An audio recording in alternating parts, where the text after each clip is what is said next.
amazing podcast. I was going to tell you guys a story. So I was in the Middle East this week, sorry. And I had this crazy experience where I was trying to understand what was going on in China. And so I started on CNN, and the whole thing was the propaganda machine around a democratic revolt, pushing for democracy and trying to depose Xi.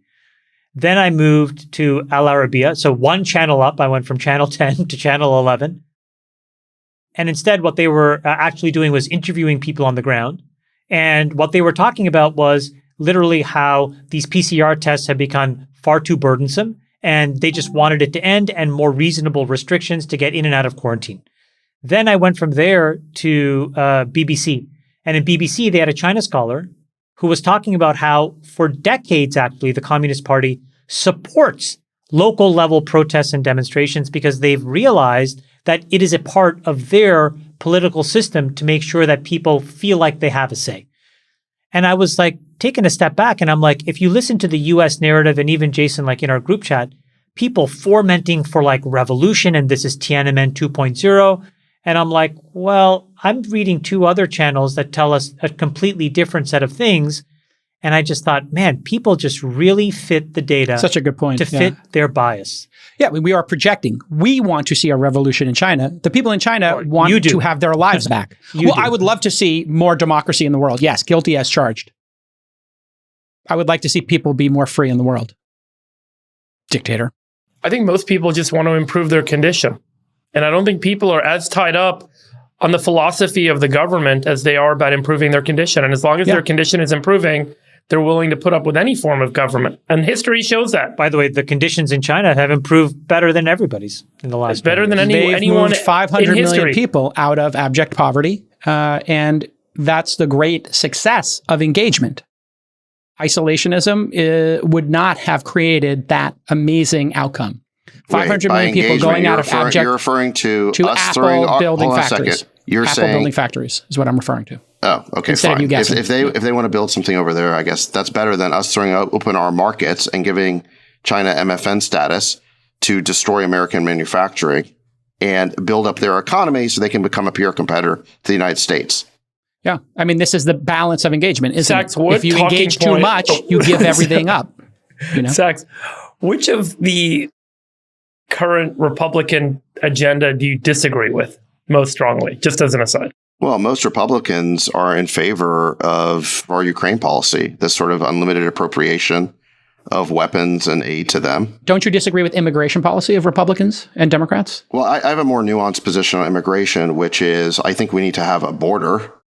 And it can't be just like an open border, which is the de facto policy we have now. But at the same time, I do think that we should have H-1B visas, and we want to, like Chamath said, we want to be an all-star team for the world. We want to have the best people who want to come here. So there's a balance. It's a balance. Yeah. And then, look, I think that I was happy to see the marriage equality bill finally passed the Senate. Yes, they did get about a dozen. 12 Republicans voted 12 for Republicans it. That's great. supported it. So that's awesome. Great. Yeah. But that's not the majority, unfortunately. Look, on what I would categorize as the old social issues, like gay marriage, like cannabis legalization, I was on the liberal side. Yeah, I don't think, banning abortion entirely, a total abolition is going to work for this country. I think Republicans will lose elections if they insist on that, and I think they're getting that message. So yeah, I mean, look, I think that I've always considered myself to be pretty centrist. And so you're not a globalist. You don't believe in open global markets with the U.S. In general, I understand the benefits of free trade, and I don't think we should be isolationist with respect to trade. I don't think that we can be a successful country if we isolate our economy. So I do want to trade. However, with China in particular, I think we made a mistake in throwing open our markets to their products, giving them MFN status, while most favored nation. Yes, enriching them to the point where they became a peer competitor of the United States. Now, look, I understand why we made that mistake 20 years ago, because everybody thought the theory was that if we helped China become rich, that China would inevitably become more democratic and they'd be filled with gratitude towards the United States, and they'd actually become more hospitable towards us, more westernized. And I think that theory has just proven to be wrong. I mean, they have not. Or it's going very slowly. One or the other. Let's own our clips here. Here is Chamath's prediction from episode 61, and we'll see you on the other side of this quick clip. My worldwide biggest political winner for 2022 is Xi Jinping. I think this guy is, he's firing on all cylinders, and he is basically ascendant. So 2022 marks the first year where he's essentially really ruler for life.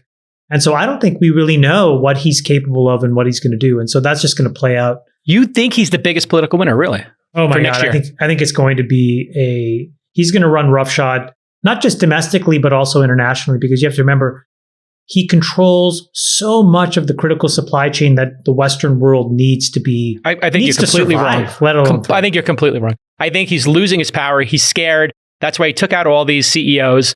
He's consolidating power because he fears that they're going to win too big and then displace him. And he has massive real estate problems over there that could blow up at any moment in time. He could face a civil war there. I think he's totally isolated himself. Civil war? They don't even have guns. Every major country is removing their factories and removing this dependency. They don't even have any guns there. What are you talking about? What are they going to riot with?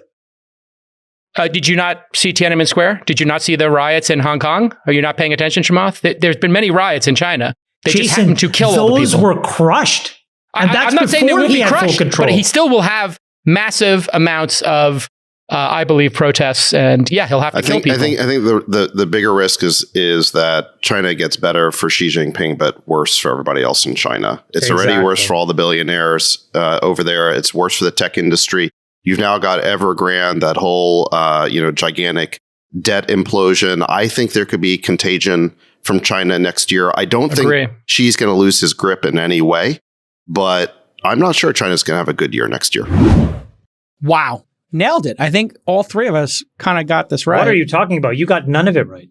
Well, I said there were going to be riots and they're going to have a recession. Jason, let's be honest. You said that they would be squashed. That's exactly what happened. Both things happened. I actually think I have a pretty decent ability to steel man pretty concretely the details. I think that at best, when it comes to things like democracy and your belief in U.S. exceptionalism in a specific political worldview, at best, you strawman. And I think that you get very biased without seeing the forest from the trees. The reason I said that is not because I'm like, some huge Xi supporter. I'm just trying to steelman what happens when one individual person gets anointed leader for life of 1.3 billion people that then controls 20% of the world's GDP.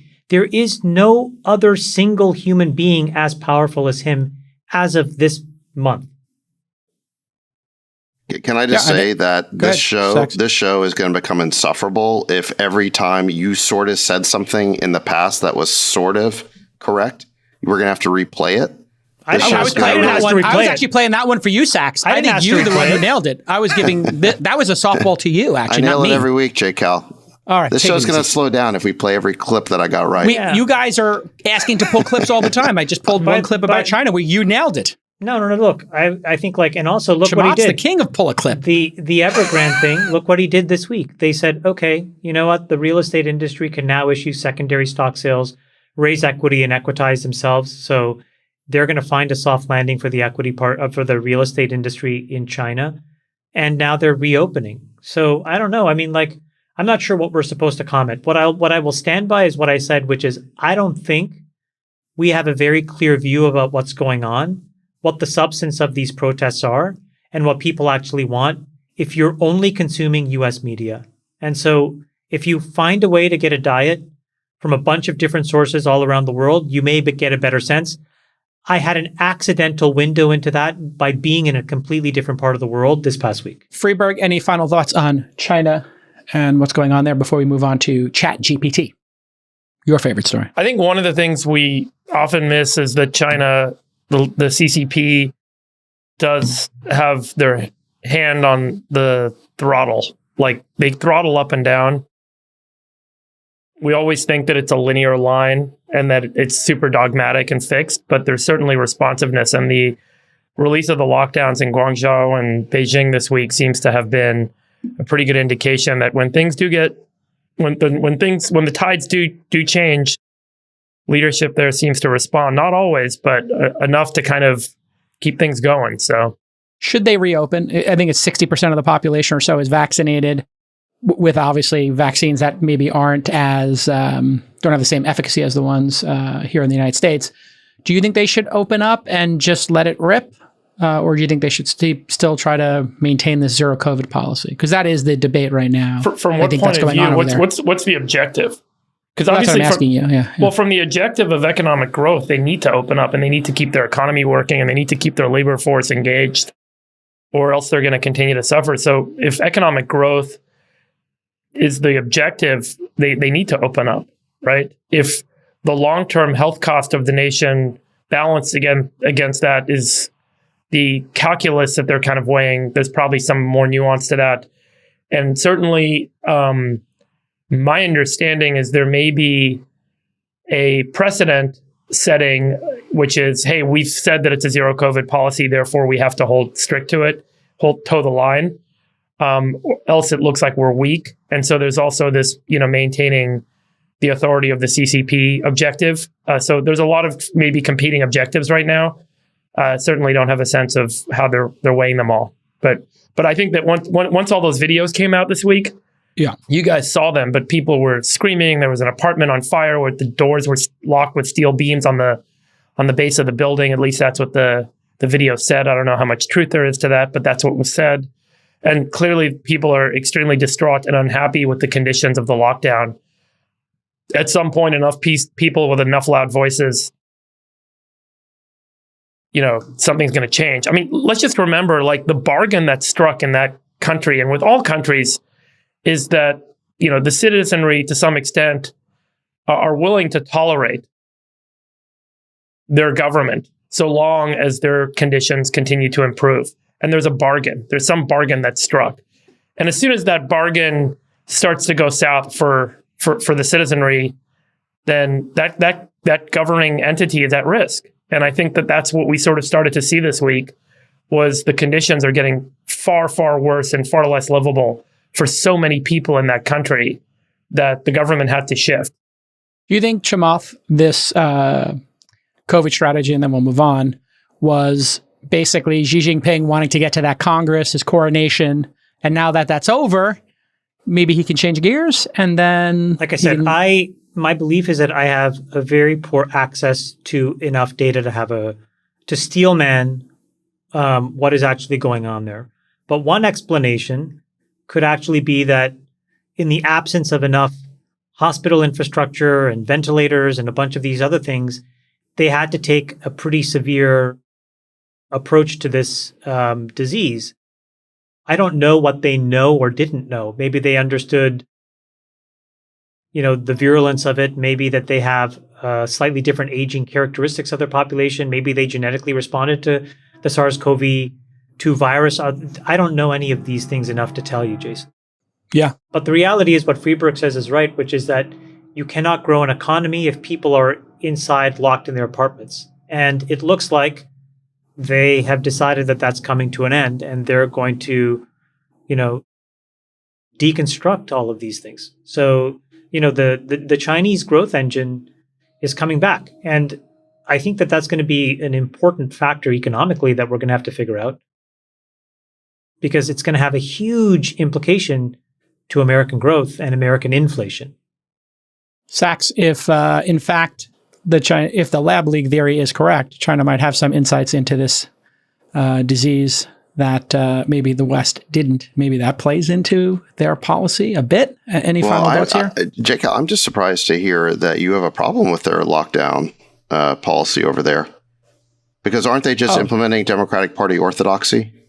I mean, isn't this the policy that Tony Fauci and Barbara Ferrer, that all the health experts... I was not in favor of lockdowns. What are you talking about? You're the one who had all your masks and had ventilators day one. Isn't this the why lockdown are you painting policy? Why am I getting because you'll defend the Democratic Party. I'm just asking a question as the moderator. Isn't this basically... Why am I getting astray? Isn't this what Gavin Don't Newsom... deflect, Jake. I'll answer the question. Yes. Hold on. Let me finish the question.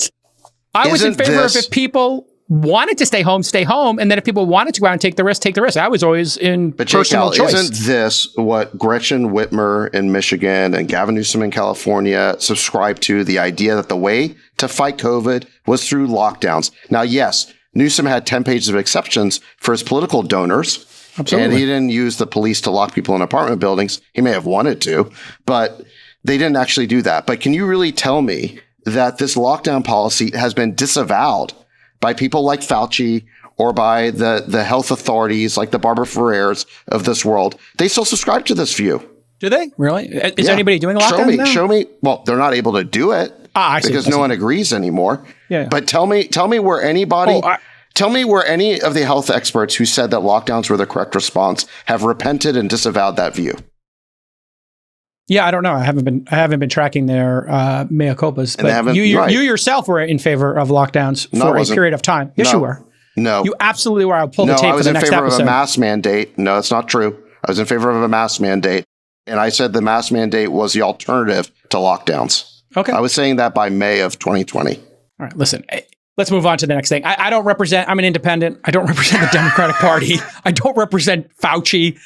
No, you represent mainstream media.